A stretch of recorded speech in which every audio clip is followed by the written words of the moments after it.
Good morning student. स्वागत है आप सभी का आज की क्लास में। तो आज का जो हमारा टॉपिक है वह है नील्स बोर का परमाणु model, atomic models of Niels Bohr. तो इससे पहले हमने आपको बताया था कि रदरफोर्ड का परमाणु मॉडल क्या होता है। तो रदरफोर्ड के परमाणु मॉडल में थी जो कुछ कमियां, उन कमियों को दूर किया गया और वह कमियां दूर की थी नील्स बोर ने, और उन्होंने एक नया परमाणु मॉडल प्रस्तुत किया। तो उनके द्वारा जो परमाणु मॉडल दिया गया वह किस प्रकार था, आज हम इसी पर चर्चा करेंगे। तो देखते हैं रदरफोर्ड ने जो परमाणु मॉडल दिया उसके ये कुछ महत्वपूर्ण बिंदु हैं, तो उन्हें समझेंगे। रदरफोर्ड ने पहली बात बताई कि उन्होंने कहा कि जो इलेक्ट्रॉन होते हैं, इलेक्ट्रॉन नाभिक के चारों ओर विभिन्न वृत्तीय कक्षाओं में चक्कर लगाते हैं। आप देख रहे होंगे जैसे यहाँ परमाणु का आकार बना हुआ है, ये परमाणु का नाभिक है, यानी आपको पहले बताया था the central point of the atoms are known as nucleus, यानी परमाणु का जो केंद्रीय भाग होता है वह नाभिक कहलाता है। तो यहाँ पर भी ये परमाणु का केंद्रीय भाग वह नाभिक है, और इस नाभिक के चारों ये वृत्तीय कक्षाएं हैं।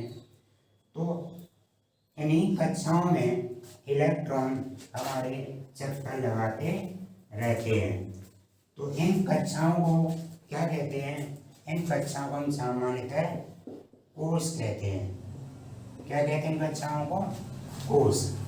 और इन कोषों को, जो हमारी कक्षाएं हैं कोष, इन्हें हम के एल एम एन इन अक्षरों के द्वारा रिप्रेजेंट करते हैं। या हम बात करें तो इन कक्षाओं को हम नंबर भी दे सकते हैं, 1 2 3 4 डॉट डॉट डॉट। तो के का मतलब क्या है? 1, एल का मतलब है 2, एम का मतलब 3, एन का मतलब 4।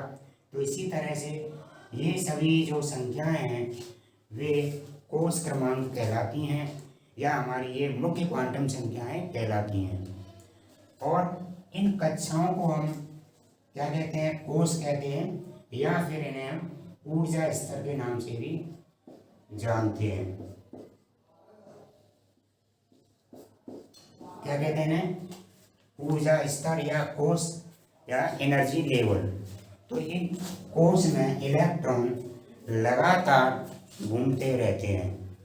जब ये इलेक्ट्रॉन में लगातार घूमते हैं तो ये अपनी ऊर्जा का उत्सर्जन नहीं करते हैं, यानी ये लगातार बिना ऊर्जा का उत्सर्जन किए हुए सतत क्रम में घूमते रहते हैं। अब इनकी दूसरी जो महत्वपूर्ण बात थी कि इलेक्ट्रॉन जो नाभिक के चारों ओर जो विभिन्न कक्षाएं इनमें चक्कर लगा रहे हैं, तो वे सभी कक्षाओं में चक्कर नहीं लगाते हैं। यानी ऐसी कोई भी पॉसिबिलिटी नहीं है कि इलेक्ट्रॉन इन सभी कक्षाओं में चक्कर लगाएं। तो इलेक्ट्रॉन कौन सी कक्षाओं में चक्कर लगाते हैं? तो इन्होंने बताया कि इलेक्ट्रॉन केवल उन्हीं कक्षाओं में चक्कर लगाते हैं जिनका जो कोणीय संवेग है, यानी एंगुलर मोमेंटम है, वह h/2π का पूर्ण गुणज होता है। यानी इनका जो कोणीय संवेग होगा तो इतना होगा उसका, तो हमारे क्या कहलाएंगे वो, उनको हम स्थायी कक्षाएं कहते हैं। तो इसका मतलब ये हुआ कि इलेक्ट्रॉन केवल ऐसी कक्षाओं में चक्कर लगाएंगे जिनका कोणीय संवेग कितना होगा? इसके बराबर होगा। और इस प्रकार की कक्षाओं को हम कहते हैं स्थायी कक्षा, स्थायी कक्षाएं। यानी इलेक्ट्रॉन जिन कक्षाओं में चक्कर लगाते हैं उन्हें हम स्थायी कक्षाएं कहते हैं। और ये हमारी कक्षाएं किसके द्वारा रिप्रेजेंट की जाती हैं? जैसा कभी बताया कि एल एम एन या 1 2 3 4 आदि अक्षरों के द्वारा इन्हें रिप्रेजेंट किया जाता है। इसके बाद देखेंगे नील्स बोर ने अगली बात ये बताई कि जब भी जो हमारे ये इलेक्ट्रॉन हैं, जब एक कक्षा से दूसरी कक्षा में जाते हैं, यानी मान लो हमें इलेक्ट्रॉन पहले के कोष में है तो के से एल में आएगा, या एल कोष में एल से एम में आएगा। तो ये किस प्रकार से जाएगा? तो ये जो इलेक्ट्रॉन जब भी किसी एक कक्षा से दूसरी कक्षा में जाएगा तो वह जंप करके जाता है। यानी जो चौथा पॉइंट क्या बताया कि इलेक्ट्रॉन जब भी किसी एक जो हमारा कोष है, एक कोष से जब वह दूसरे कोष में जाएगा,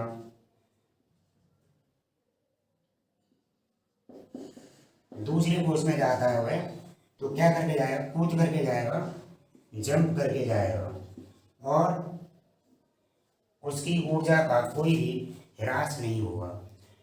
अब यहाँ पे एक बात और उन्होंने बताई कि इलेक्ट्रॉन नाभिक के चारों घूम रहे हैं, फिर भी वह लगातार सतत क्रम में कैसे घूमते रहते हैं।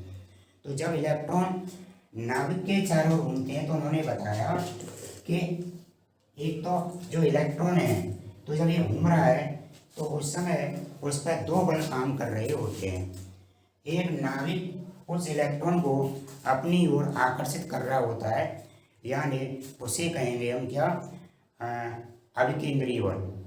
और एक हमारा ऐसा बल होता है जो बाहर की ओर एक बल लगता है, यानी जब इलेक्ट्रॉन लगातार सतत क्रम में घूम रहा है तो एक हमारा बल बाहर की ओर भी काम करता है।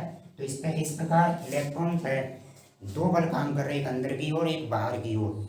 तो वह लगातार सतत क्रम में वो घूमता रहता है और इलेक्ट्रॉन नाभिक में नहीं गिरता है। एक आप एग्जाम्पल से समझेंगे, एक उदाहरण के द्वारा आपको अच्छी तरह समझ में आ जाएगा।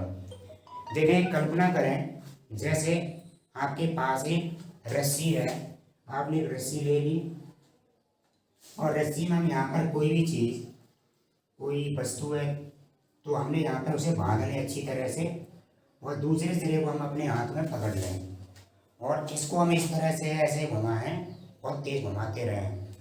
तो क्या होगा, जब इसे घुमाते हैं हम तो ये हमारा जो इसमें कुछ जो वस्तु भरी हुई है उस वस्तु पर बाहर की हुई एक बल काम करता है। अब आपको पता कैसे चलेगा, क्योंकि जैसे हम उस रस्सी को छोड़ते हैं तो वह हमारा जो घूम रहा है पत्थर वो बहुत दूर जाके गिरता है। इसका मतलब क्या हुआ, ये पत्थर है जब घूम रहा है या कोई वस्तु है वह बाहर की ओर भी एक बल लगा रही है। तो ठीक इसी प्रकार जब इलेक्ट्रॉन इसके चारों ओर घूम रहे हैं तो वे भी एक बाहर की ओर बल लगाएंगे। और इसके अलावा जो हमारा धनावेशित नाभिक है वह इलेक्ट्रॉन को अपनी ओर खींच रहा है। तो इस प्रकार ये दोनों ही बल हैं वो क्या करते हैं, उस इलेक्ट्रॉन को संतुलित अवस्था में रखते हैं और इलेक्ट्रॉन नाभिक के अंदर नहीं गिरते हैं। तो इस प्रकार जो नील्स बोर थे उन्होंने अपना परमाणु मॉडल प्रस्तुत किया, लेकिन कुछ समय बाद नील्स बोर के परमाणु मॉडल में भी कुछ कमियां आई। तो हम उन्हें समझते हैं कि नील्स बोर ने अपने परमाणु मॉडल में क्या क्या कमियां प्रस्तुत की। तो देखते हैं नील्स बोर के परमाणु मॉडल की कमियां। तो देखेंगे नील्स बोर के परमाणु मॉडल में क्या क्या कमियां थी। तो उन कमियों में हम देखेंगे सबसे पहली कमी ये थी कि ये परमाणु मॉडल है परमाणुओं के संयोग से बनने वाले अणुओं के बारे में नहीं बताता है। यानी यह परमाणु मॉडल इस बारे में कोई भी स्पष्ट जानकारी नहीं देता है कि परमाणुओं से अणु किस प्रकार बनते हैं। इस बारे में इस परमाणु मॉडल के द्वारा कोई भी बात स्पष्ट निकल करके नहीं आई। इसकी दूसरी जो महत्वपूर्ण बात ये थी, इसमें सबसे जो अधिक कमी ये पाई गई कि यह परमाणु मॉडल केवल एक इलेक्ट्रॉन युक्त, यानी ऐसे परमाणु जिनमें केवल एक इलेक्ट्रॉन पाया जाता है या ऐसे आयन जिनमें केवल एक इलेक्ट्रॉन पाया जाता है, तो इस बारे में तो बताता है। लेकिन अब मान लो ऐसे भी परमाणु हैं कि जिनमें एक से अधिक इलेक्ट्रॉन है, यानी बहु इलेक्ट्रॉन परमाणु या आयन, तो उनके बारे में यह परमाणु मॉडल है कोई भी स्पष्ट जानकारी नहीं देता है। यानी हम देखें एग्जाम्पल के रूप में, जैसे हमारा हाइड्रोजन है, इसके पास एक इलेक्ट्रॉन है, ये हीलियम का आयन है और हीलियम के पास दो इलेक्ट्रॉन होते हैं, लेकिन यहाँ पे हीलियम का आयन है, इस पर एक पॉजिटिव चार्ज लगा हुआ है, तो इसने एक इलेक्ट्रॉन त्याग दिया है। इसी प्रकार ये लिथियम है, तो लिथियम का एटॉमिक नंबर होता है 3, लेकिन इसने यहाँ पर दो इलेक्ट्रॉनों को त्यागा है, यानी इस पर दो धनावेश लगे हुए हैं। इसका मतलब ये हुआ कि इसके पास भी एक इलेक्ट्रॉन है, यानी इसके पास भी एक इलेक्ट्रॉन, इसके पास भी एक इलेक्ट्रॉन, इसके पास भी एक इलेक्ट्रॉन, यानी हाइड्रोजन और हमारा हीलियम और लिथियम के जो आयन है इन सभी के पास एक एक इलेक्ट्रॉन है। तो इन सभी के बारे में तो ये जानकारी देता है, लेकिन हमारे ऐसे भी तत्व हैं जिनमें एक से अधिक इलेक्ट्रॉन पाए जाएंगे, तो उनके बारे में ये परमाणु मॉडल कुछ भी जानकारी नहीं देता है। अतः इनका परमाणु मॉडल पूरी तरह से असफल रहा। इसके बाद अगली बात, यह परमाणु मॉडल वृत्ताकार मार्ग पर चक्कर लगाते हुए इलेक्ट्रॉन की सटीक जानकारी नहीं देता है। यानी इन्होंने बताया था कि परमाणु के नाभिक के चारों ओर जो वृत्ताकार कक्षाएं होती हैं उनमें इलेक्ट्रॉन चक्कर लगाते हैं, लेकिन बाद में रिसर्च के द्वारा, अध्ययन के द्वारा पता चला कि परमाणु वृत्ताकार कक्षाओं में चक्कर नहीं लगाते हैं, बल्कि ये दीर्घ वृत्ताकार और 3D में, यानी 3 डायमेंशनल में, 3 विमाओं में जो कक्षाएं होती हैं उनमें चक्कर लगाते हैं। इससे हम इस तरह मान सकते हैं कि जैसे आपका सूर्य है तो सूर्य के चारों ओर जो ग्रह हैं वो विभिन्न कक्षाओं में चक्कर लगा रहे हैं, ठीक उसी प्रकार हमारा इलेक्ट्रॉन है तो इलेक्ट्रॉन क्या है, विभिन्न कक्षाओं में चक्कर लगा रहा है। जैसे हम बात करें परमाणु का जो बीच वाला भाग, ये नाभिक है, इसको हम एक बार सूर्य मान सकते हैं। ये क्या है, सन, और इसके चारों जो कक्षाएं हैं इनमें जो इलेक्ट्रॉन चक्कर लगा रहे हैं वो एक तरह से ग्रह हैं।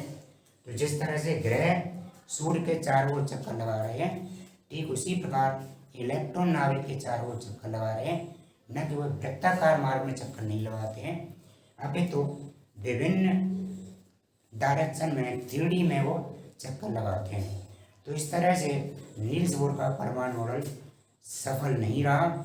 इसके बाद आने वाले जो वैज्ञानिक थे उन्होंने अपने अन्य मॉडल प्रस्तुत किए, लेकिन आपके क्लास में केवल यहीं तक है। जब आप 11th में आएंगे तो इसके बाद आपको आगे एक नया परमाणु मॉडल है, जैसे सोमरफील्ड का परमाणु मॉडल और अन्य जो परमाणु मॉडल हैं उनके बारे में भी बताया जाएगा। तो आपके सिलेबस में केवल नील्स बोर तक है। तो आज के लिए इतना ही। अतः इसको अच्छी तरह से पढ़ें और चैनल को सब्सक्राइब करना न भूलें। जय हिंद।